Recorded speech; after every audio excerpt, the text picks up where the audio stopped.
Козата, която яде домашните, и всичко станало. Веднъж в една слънчева понеделническа сутрин учениците от началното училище Хилтап кипяха от вълнение. Днес беше денят на училището с домашен любимец. Всеки доведе своите космати, пернати или люспести приятели, кучета, котки, папагали, дори сънлива костенурка на име Снъпи.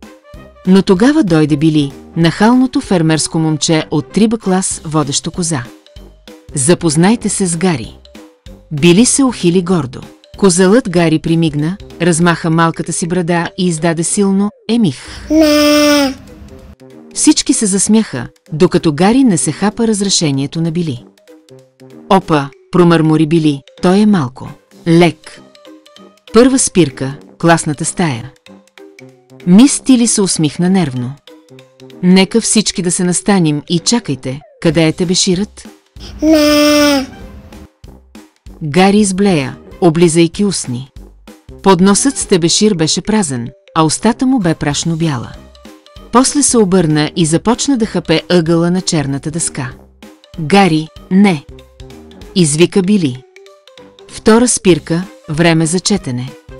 Докато децата отваряха тетрадките си за домашни, Гари препускаше покрай тях като гладно торнадо хапка. Дъвча, дъвчене, ядене на задачите на всички. Гари изяде моите правописни думи. Извика Ема. Той дъвче домашното ми по математика. Извика Рохан. Мис Тили ахна.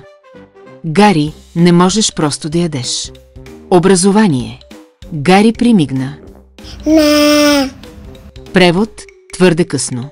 И накрая кабинетът на директора. Господин Стърнли намести очилата си. Млади човече, вашата коза е изяла училищна собственост. Това е неприемливо. Гари седна учтиво до Били, изглеждайки толкова невинен, колкото може да бъде коза. Не. Но внезапно съв.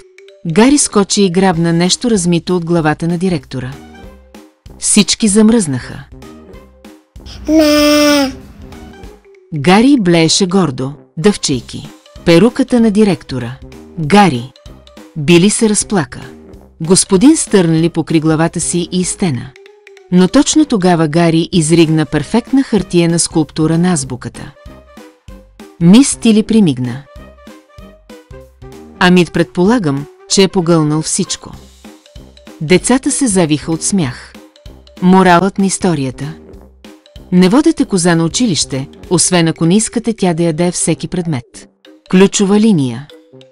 Не съм учил, но усвоих всичко.